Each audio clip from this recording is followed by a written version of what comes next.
नमस्ते विद्यार्थी मित्रांनो, मी सारंग टाकसाळ आपले प्रथमतः एज्युकेशन ट्री या चॅनलवर स्वागत करतो। आज आपण इयत्ता 7वीच्या भूगोल या विषयातील प्रकरण क्रमांक 4 अभ्यासणार आहोत आणि या चौथ्या प्रकरणाचं नाव आहे हवेचा दाब।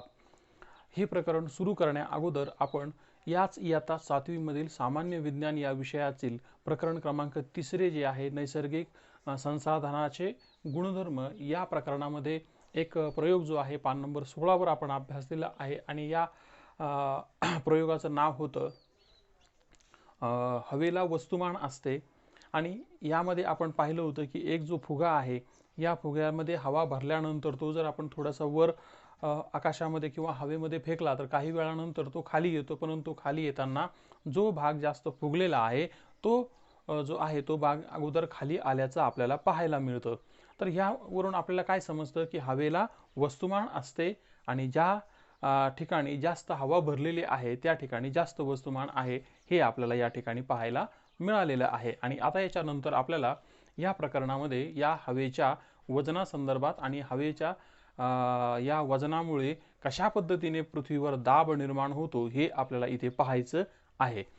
तर प्रथमतः हवेला वजन असते हे आपण या फुग्याच्या उदाहरणावरून पाहिलेलं आहे। ज्या वस्तूला वजन असते तिच्या खालील वस्तूवर तिचा दाब पडतो। म्हणजेच आता पृथ्वीचा जर आपण सारासार विचार केला तर पृथ्वी ही गोल आहे आणि पृथ्वीच्या चारही बाजूने पृथ्वीवर हवेचं आवरण आहे आणि म्हणजेच पृथ्वीवर हवेच्या आवरणाबरोबर हवेचं असणारं जे वजन आहे किंवा त्याला आपण दाब म्हणूया तो देखील या पृथ्वीवर असतो। त्याचप्रमाणे हवेचा दाब भूपृष्ठावर पडतो आणि पृथ्वीवरील या हवेच्या दाबामुळे वातावरणाची निर्मिती होते। वातावरणामध्ये हवा, वादळे आणि पर्जन्य या सर्व गोष्टी होत असतात। आता पर्जन्य किंवा ही वादळे होण्याची एक्झॅक्ट कारण काय आहेत ही पृथ्वीवर कोणत्या घडामोडीमुळे होत असतात। तर हवेचा दाब जो आहे तो सर्वत्र सारखा असता या गोष्टी घडल्या नसत्या। पर्यायाने हा जो दाब आहे हा प्रत्येक ठिकाणी वेगवेगळा आहे। कसा आहे का आहे हे पाहूया। काही मुद्दे या ठिकाणी दिलेले आहेत। पहिला की हवेचा दाब भूपृष्ठावर सर्वत्र सारखा नसतो। दुसरा मुद्दा आहे हवेचा दाब हा वेळोवेळी बदलत असतो। आता वेळोवेळी म्हणजे कसं, दिवसा रात्री एखाद्या विशिष्ट पृष्ठभागाच्या ठिकाणी तो हवेचा दाब नेहमी बदलत असतो। समुद्रामध्ये असेल किंवा ह्या पृथ्वीच्या गतीमुळे त्याच्यावर काहीसा परिणाम झालेला आपल्याला पाहायला मिळतो। म्हणजेच हवेचा दाब जो आहे तो वेळोवेळी बदलत असतो आणि शेवटी पृथ्वीवर असणारं तापमान, त्यानंतर पाण्याचं म्हणजे हवेमध्ये असणारं बाष्पाचं प्रमाण आणि म्हणजे ह्या दोन ज्या गोष्टी आहेत महत्त्वाच्या याचा हवेच्या दाबावर परिणाम होतो। यानंतर प्रदेशाची उंची आणि हवेचा दाब या संदर्भात आता आपण माहिती पाहूया। धूलिकण, बाष्प आणि जड वायू इत्यादी प्रमाण भूपृष्ठालगत जास्त असते। म्हणजे जड वायू म्हणजे जे हवेमध्ये असणारे इतर वायूंच्या मानाने जे जड वायू आहेत ते भूपृष्ठालगत असतात। यानंतर जमिनीवर असणारे धूळ जे आकाशामध्ये उडते त्याचे बारीक जे धूलिकण असतात हे सुद्धा हवेमध्ये पसरलेले असतात। आणि हे पाहण्यासाठी तुम्हाला एक उदाहरण सांगतो की घरामध्ये अंधाऱ्या खोलीमध्ये एखादी सूर्याची तिरीप जर येत असेल तर त्यामध्ये तुम्ही त्या तिरपेमध्ये बारकाईने जर पाहिलं तर त्या ठिकाणी तुम्हाला अनेक धूलिकण जे आहेत ते यादृच्छिक गतीमध्ये फिरताना आपल्याला पाहायला मिळतील। तर हे धूलिकण आहेत। यानंतर आणि बाष्पाचं उदाहरण तुम्हाला काही सांगायची गरज नाही आहे। उन्हाळ्यामध्ये, कडक उन्हाळ्यामध्ये तुम्ही एखाद्या ग्लासमध्ये बर्फाचा तुकडा जर ठेवला तर काही वेळानंतर तुम्हाला ग्लासच्या बाहेर बारीक पाण्याचे थेंब जमा झालेले दिसतात। म्हणजेच याचा अर्थ काय असतो, वातावरणामध्ये बाष्पाचं प्रमाण हे असतं। तर हे जे सगळे घटक आहेत हे भूपृष्ठालगत जे आहेत ते जास्त प्रमाणामध्ये असतात। मग हे सर्वत्र सारखे असतात का, तर नाही। तुम्ही जसजसं वर जाणार आहात, वर म्हणजे कसा की समुद्र सपाटीपासून किंवा भूपृष्ठभागापासून तुम्ही जसजसं उंच उंच जाणार आहेत, म्हणजे समजा डोंगरावर किंवा त्याच्यापेक्षा अजून काही पठारी प्रदेशामध्ये लोक राहतात, डोंगर पठारी भागामध्ये काही लोक राहतात, तर तुम्ही जसजसं समुद्र सपाटीपासून उंच उंच राहणार आहेत किंवा जाणार आहेत तशा प्रकारे तुमच्यावर वायूचा दाब जो आहे हा दाब कमी झालेला आपल्याला पाहायला मिळेल। तिथे तुम्ही जसजसे उंच जाल तसतसे हवेतील या जड वायूंचं प्रमाण जे आहे ते कमी होत जातं, हवा विरळ होऊ लागते आणि हवेचा दाब सुद्धा यामुळे कमी होतो. तर अशा पद्धतीने आपण प्रदेशाची उंची आणि त्या उंचीनुसार हवेचा त्याच्यावर पडणारा दाब या संदर्भामध्ये थोडक्यात माहिती पाहिलेली आहे. तर पुढचा मुद्दा पाहूया, हवेचे तापमान आणि हवेचा दाब. हवेचं तापमान आणि हवेचा दाब म्हणजे हवेच्या तापमानानुसार हवेवर कशा कशा पद्धतीने परिणाम होतो हे आपण या ठिकाणी पाहणार आहोत. तर आपल्या सर्वांना माहिती आहे, म्हणजे माहिती घेण्या अगोदर आपण एक छोटासा प्रयोग या ठिकाणी पाहूया. ह्या प्रयोगामध्ये आकाश कंदील घेण्यात आलेला आहे आणि ह्या आकाश कंदिलामध्ये मेणबत्ती पेट म्हणजे आकाश कंदील आपण जे घराच्या समोर लटकवतो त्याच्यामध्ये दिवा लावतो त्याच्याबद्दल आपण बोलत नाही. तर एक मार्केटमध्ये वेगळ्या प्रकारचा आकाश कंदील मिळतो. तो फुगवल्यानंतर किंवा तो व्यवस्थित जोडल्यानंतर त्याच्यामध्ये मेणबत्ती लावली जाते आणि ह्या मेणबत्तीमुळे तो काय होतो, काही वेळानंतर वर तरंगायला लागतो आणि आकाशामध्ये जातो. तर याच्या मागचं एक्झॅक्ट शास्त्रीय कारण जे आहे ते शास्त्रीय कारण या ठिकाणी किंवा भौगोलिक कारण जे आहे ते इथे स्पष्टीकरण जे आहे ते आता समजून घेऊया. तर ह्या आकाश कंदिलामध्ये आकाश कंदिलाच्या मध्यभागी मेणबत्ती असते आणि ही मेणबत्ती पेटवल्यानंतर काही वेळानंतर त्यामध्ये असणारी जी हवा आहे ही हवा गरम होते आणि गरम झालेली हवा इतर हवेच्या मानाने हलकी असते आणि त्यामुळे तो आकाश कंदील अलगद वर उचलला जातो आणि तो आकाशामध्ये तरंगायला लागतो. आकाशामध्ये म्हणजे थोडक्यात हवेमध्ये वर वर जायला लागतो. अशा वेळेस आपण काय करायचं आहे की 5 मीटरची दोरी त्याला बांधायची आहे आणि तो वर गेल्यानंतर जी आपण दोरी त्या ठिकाणी बांधलेली आहे त्याला पुन्हा खाली ओढायचं आहे आणि मेणबत्ती विझवायची आहे आणि पुन्हा त्याचं निरीक्षण करायचं की काय होतं. तर काय होणार आहे, पर्यायाने मेणबत्ती विझली म्हणजे त्याच्यामध्ये असणारी जी हवा आहे ही हवा गरम होणार नाही आणि हवा गरम न झाल्या कारणाने ती हलकी पण होणार नाही आणि हलकी न झाल्या कारणाने तो जो आकाश कंदील आहे तो आकाश कंदील आकाशामध्ये वर तरंगणार नाही. तर या संदर्भातलं स्पष्टीकरण अजून काही मुद्द्यांमध्ये इथे पाहूया. याचं निरीक्षण जे आहे ते निरीक्षण पहा. मेणबत्ती पेटल्यावर होणारी क्रिया काय क्रिया आहे, तर आकाश कंदिलामधील हवा गरम होईल. हवा गरम झाल्याने ती हलकी होईल आणि हलकी झाल्यामुळे हवा प्रसरण पावेल आणि प्रसरण पावल्यानंतर तो आकाश कंदील हवेमध्ये तरंगायला लागेल किंवा काही प्रमाणामध्ये तो वर गेलेला आपल्याला पाहायला मिळणार आहे. यानंतर जर ही मेणबत्ती विझवली तर काय परिणाम होईल, पर्यायाने तो आकाश कंदील जो आहे तो आकाशामध्ये उडणार नाही किंवा हवेमध्ये वर जाणार नाही. यानंतर तापमान व हवेचा दाब यांचा जवळचा संबंध आहे. हवेचा दाब आणि तापमान यांचा जवळचा संबंध आहे. कसं, याचं स्पष्टीकरण पाहूया.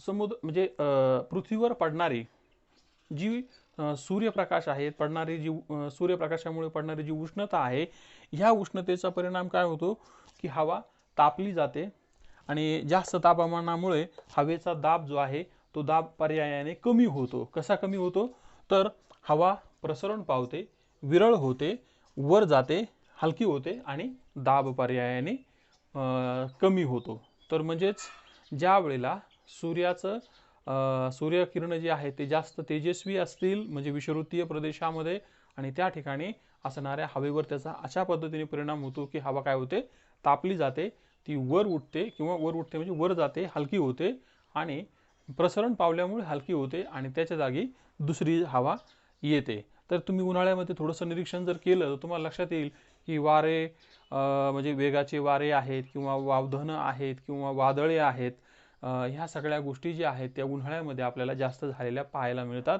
त्याच्यापैकी हे एक कारण आहे. तापमान आणि हवेचा दाब ह्या दोघांचा एकमेकांशी संबंध आहे. यानंतर पुढचा मुद्दा पाहूया. तापमानाचे पट्टे व हवेच्या दाब पट्टे यांचा असणारा एकमेकांशी असणारा परस्पर संबंध आपल्याला या ठिकाणी पाहायचा आहे. कसा पाहायचा आहे, तर या ठिकाणी इथे एक आकृती आपल्याला पाहायला मिळते आणि इकडे एक आकृती आपल्याला इथे पाहायला मिळत आहे. तर ह्या दोन आकृती संदर्भामधलं स्पष्टीकरण आपल्याला या ठिकाणी तापमानाचे पट्टे आणि हवेचे दाब पट्टे या दोघांच्या संदर्भामध्ये किंवा ह्यांच्यामध्ये असणारा परस्पर संबंध जो आहे तो इथे आपल्याला समजून घ्यायचा आहे. तापमान अक्षवृत्तीय म्हणजे तापमानाचा अक्षवृत्तीय विस्तार जो आहे तो फार मोठ्या प्रमाणामध्ये किंवा जास्त प्रमाणामध्ये असतो, तर त्या मानाने हवेचे दाबाचे पट्टे जे आहेत ते मानाने अतिशय कमी असतात.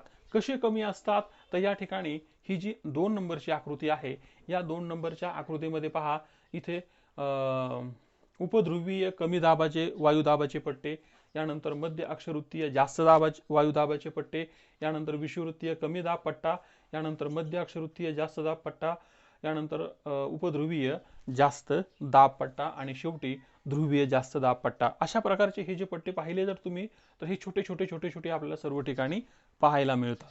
तर मग तापमान जे आहे, ह्या तापमानाचे अक्षवृत्तीय पट्ट्यांचा विस्तार फार मोठा आहे, तर तो कसा आहे आणि कुठे आहे, तर या ठिकाणी ह्या पहिल्या आकृतीमध्ये आपल्याला पाहायला मिळेल.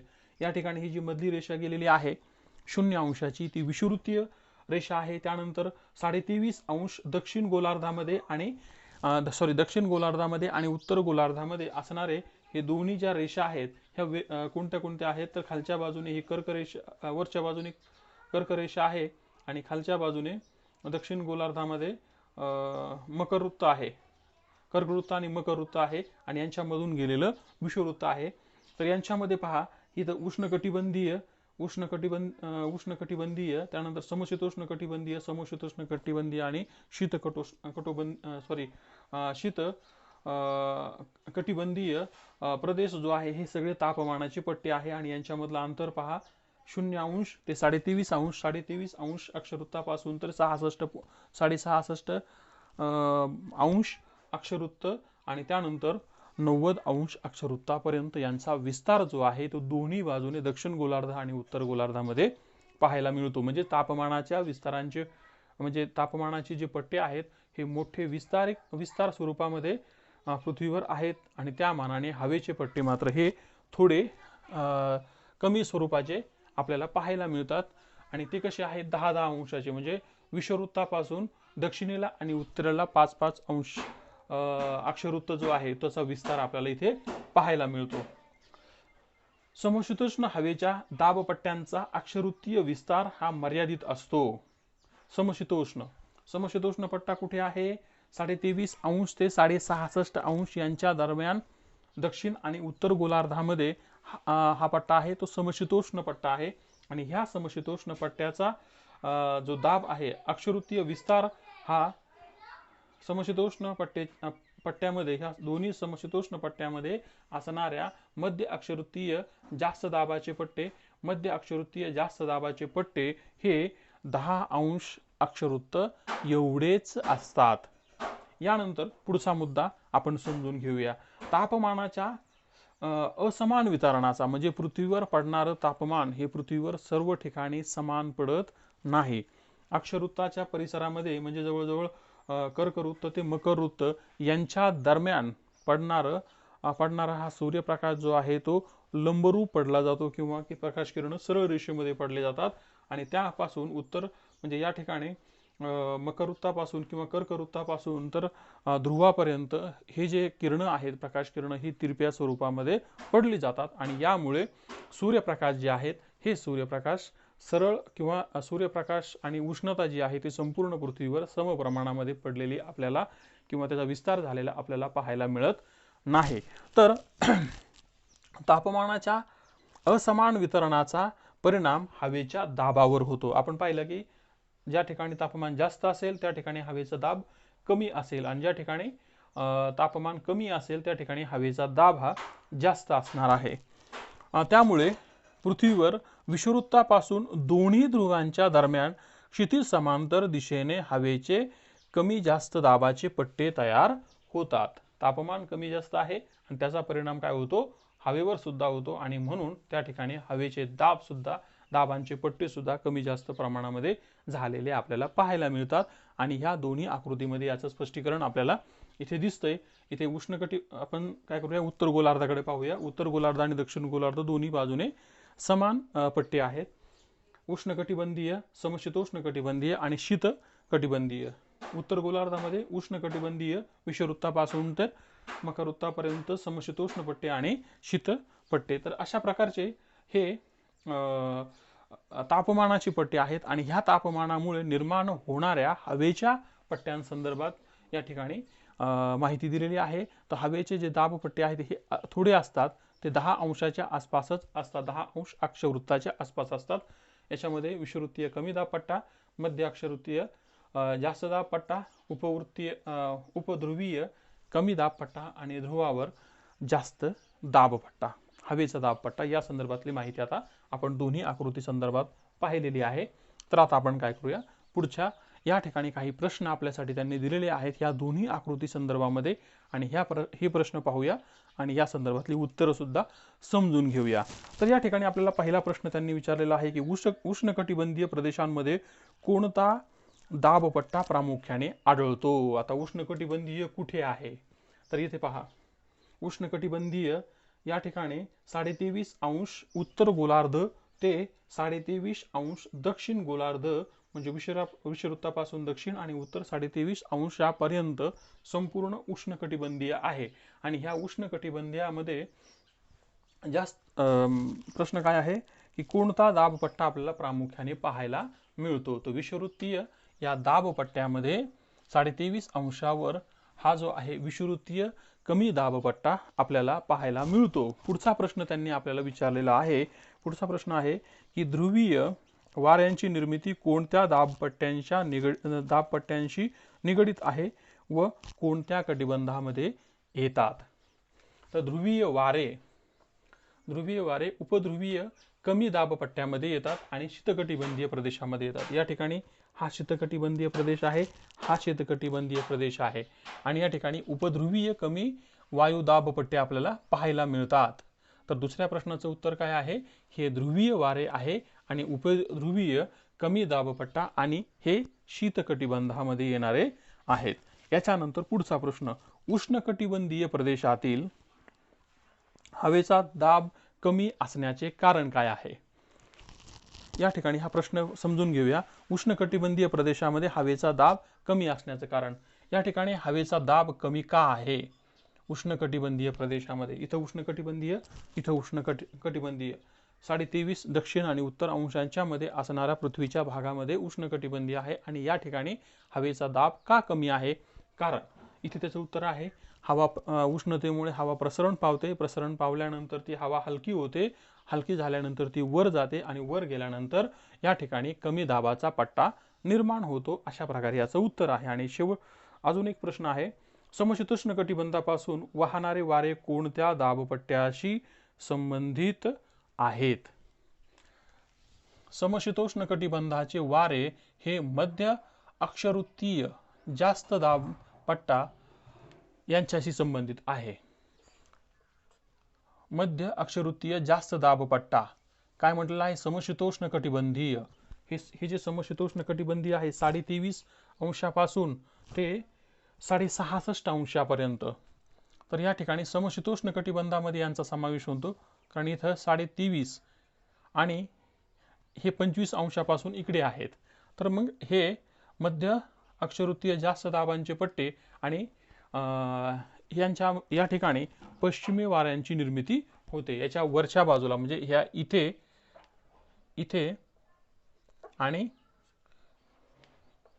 इथे या दोन्ही ठिकाणी आपल्याला जे वारे आहेत हे पश्चिमी वारे पाहायला मिळतात। इथे पहा, इथे लिहिलेलं आहे पश्चिमी वारे, तर ह्या पश्चिमी वाऱ्यांचा समावेश होतो। आणि शेवटचा प्रश्न, कमी दाबाचे पट्टे कोणकोणत्या अक्षवृत्तांच्या दरम्यान आहे। एकदम सोपा प्रश्न आहे। इथे आकृतीचं जर निरीक्षण केलं तर तुम्हाला पाहायला मिळेल कमी दाब पट्टे, हा इथे एक कमी शब्द आहे आणि या ठिकाणी कमी शब्द आहे, म्हणजेच उपध्रुवीय कमी वायुदाबाचा पट्टा आणि त्यानंतर विषुववृत्तीय कमी वायुदाबाचा पट्टा, आणि इकडे सुद्धा उपध्रुवीय कमी दाब पट्टा आहे। तर अशा पद्धतीने यांच्या 3 ठिकाणी आपल्याला हे कमी वायुदाबाचे पट्टे पाहायला मिळालेले आहेत। आणि हे कमी वायुदाबाचे पट्टे जे आहेत हे आपल्याला समशीतोष्ण कटिबंध आणि समशीतोष्ण कटिबंधाच्या शेवटी आणि ध्रुवीय कटिबंधाच्या एकदम जवळ आपल्याला पाहायला मिळतात। आणि यानंतर विषुववृत्तावर आपल्याला कमी दाबाचे पट्टे पाहायला मिळतात। अशा पद्धतीने त्यांच्या उष्णतेवर होणाऱ्या उष्णतेच्या परिणामामुळे या दोन्ही गोष्टी होतात। आता पुढचा मुद्दा आपण समजून घेऊया। पुढे भूपृष्ठावरील दाबपट्टे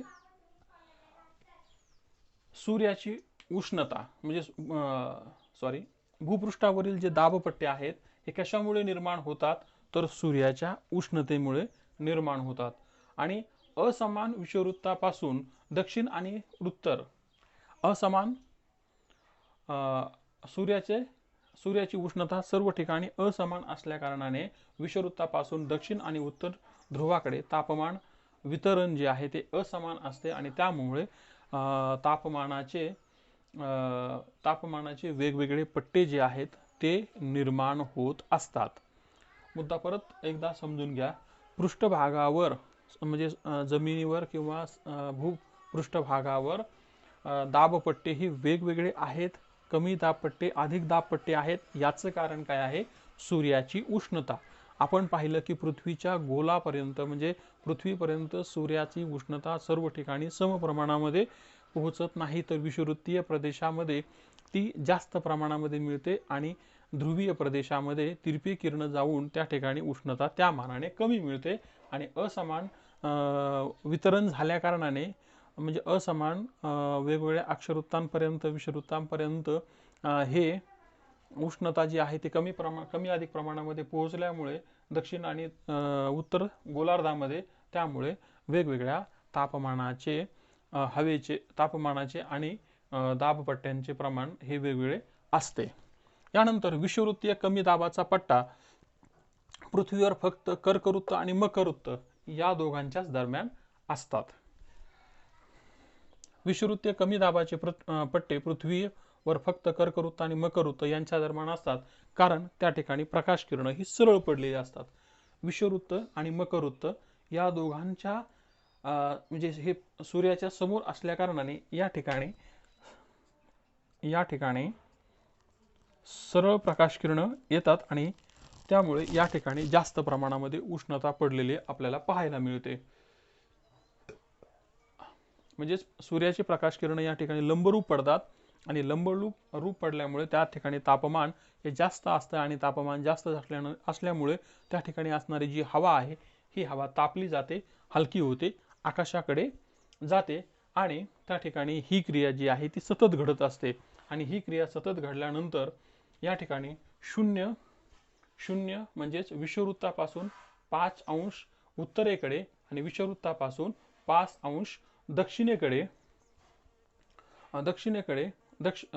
अक्षवृत्ताच्या दरम्यान कमी दाबाचे पट्टे निर्माण होतात. म्हणजे हवेच्या कमी दाबाचे पट्टे हे विषुववृत्तापासून 5 अंश दक्षिण आणि 5 अंश उत्तर या दोन्ही बाजूने समप्रमाणामध्ये किंवा एकूण 10 अक्षवृत्ताच्या दरम्यान या ठिकाणी हवेचे म्हणजे कमी दाबाचे पट्टे जे आहेत ते निर्माण होतात. यानंतर पुढचा जो मुद्दा आहे तो आता आपण इथे समजून घेऊया. शेवटचा मुद्दा आहे या ठिकाणी मध्य अक्षवृत्तीय जास्त दाबांचे पट्टे. मध्य अक्षवृत्तीय जास्त दाबांचे पट्टे आणि याच्या अगोदर आपण काय पाहिलं विषुववृत्तावर असणारे विषुववृत्तीय कमी दाबाचे पट्टे. आता या पट्ट्यांबद्दल काय माहिती घ्यायची आहे की आपण पाहिलं की विषुववृत्तावर उष्ण हवा निर्माण होते आणि ही उष्ण हवा या ठिकाणी निर्माण झाल्यानंतर ती कुठे जाणार आहे पर्यायाने या ठिकाणी ही हवा उष्ण झाल्यानंतर ती वर येते आणि वर आल्यानंतर ती दक्षिणेला आणि उत्तरेला दोन्ही म्हणजे जे वारे आहेत ते वर गेल्यामुळे ते हलके होतात या ठिकाणी ही उष्णता मिळाल्यानंतर हवा हलकी होते आणि ती वर जाते. वर गेल्यानंतर त्यांना थंडता मिळते आणि पुन्हा ते वारे जे आहेत ते खालच्या बाजूने यायला लागतात. तर आपण समजून घेऊया. विषुववृत्तीय प्रदेशामध्ये हवा उष्ण होते, वर जाते आणि हवा वर गेल्यानंतर दक्षिण आणि उत्तर दिशेला ती खालच्या बाजूला वाहायला लागते. वर गेल्यानंतर पर्यायाने थंड असल्यामुळे वर गेलेली हवा जी आहे ती थंड होईल. थंड झाली की हवा पुन्हा जड होणार आहे आणि पुन्हा ती खालच्या दिशेने वाहायला लागणार आहे आणि मग ती वाहताना विषुववृत्तावरच खाली दाबली जाणार नाही तर ती काय होईल वाहताना ती विषुववृत्त सोडून म्हणजे विषुववृत्त ते मकरवृत्त आणि विषुववृत्त ते कर्कवृत्त या दोघांना सोडून ती पुढच्या बाजूला म्हणजे या उपध्रुवीय कमी दाब पट्ट्याकडे वाहायला लागणार आहे. म्हणजेच आपण काय म्हणूया, समशीतोष्ण प्रदेशामध्ये ती काय होईल, वाहायला लागेल. उत्तर आणि दक्षिण दिशेला ती वाहते आणि ध्रुवीय हवा थंड आणि जड असते. म्हणजे ही समशीतोष्ण पट्ट्यामध्ये गेल्यामुळं ही हवा काय असणार आहे, पर्यायाने जड होणार आहे. दक्षिण गोलार्धामध्ये 25 ते 35 दरम्यान जमिनीकडे खाली वाहते. आता ही गोष्ट आपण इथे समजून घेऊया. इथे इथपासून तर इथपर्यंत ही काय झालेली आहे, मकर वृत्त आणि कर्कवृत्तामध्ये या ठिकाणी उष्ण हवा, ही उष्ण हवा काय झाली, वर आली. वर आल्यानंतर ती थंड झाली आणि थंड झाल्यानंतर ती इकडे आणि इकडे वाहायला लागली आणि इकडे वाहायला लागल्यानंतर 25 ते 35 दरम्यान जमिनीकडे ती खाली उतरली. म्हणजे 25 ते 35 दरम्यान म्हणजे या ठिकाणी काय झालेली आहे, ही हवा खाली उतरलेली आहे. म्हणजे मध्य अक्षवृत्तीय जास्त दाबपट्टा तेथे निर्माण झालेला आहे. म्हणजे मकर वृत्त आणि कर्कवृत्त संपल्यानंतर जेव्हा ती हवा खाली उतरायला लागते तर त्या ठिकाणी हवेचे मध्य अक्षवृत्तीय जास्त दाबांचे पट्टे या ठिकाणी आणि या ठिकाणी तयार होतात. म्हणून खाली जातात. उत्तर गोलार्धामध्ये 25 ते 35 दरम्यान जास्त दाबाचे पट्टे तयार, हे पहा इथे जास्त दाबाचा पट्टा आणि इथेही जास्त दाबाचे पट्टे तयार झालेले आहेत. आणि ही हवा कोरडी असल्याने, म्हणजे तापल्यानंतर थंड झाली आणि ती खाली आली, ती हवा तशी त्याच्यामध्ये आर्द्रता फार जास्त नसणार आहे, ती कोरडी हवा असेल. आणि हे कोरड्या हवेचा काय परिणाम झालेला, दुष्परिणाम म्हणा किंवा काय परिणाम होतो, तर ह्या भागामध्ये पाऊस हा जो आहे तो पाऊस अतिशय अल्प प्रमाणामध्ये पडतो किंवा पडतच नाही. आणि त्यामुळे बहुतांशी जे वाळवंटी प्रदेश आहेत, हे वाळवंटी प्रदेश आपल्याला 25 अंश अक्षवृत्त ते 35 अंश अक्षवृत्तांच्या दरम्यानच पाहायला मिळतात. हे दक्षिण गोलार्धामध्ये आणि उत्तर गोलार्धामध्ये या दोन्ही ठिकाणी आपल्याला हे पाहायला मिळतात. तर अशा पद्धतीने आपण थोडक्यामध्ये या हवेच्या दाबा संदर्भामधले जे छोटे छोटे मुद्दे आहेत, हे छोटे छोटे मुद्दे समजून घेण्याचा इथे प्रयत्न केलेला आहे. पुढच्या भागामध्ये राहिलेल्या मुद्द्यांच्या संदर्भामध्ये स्पष्टीकरण पाहूया.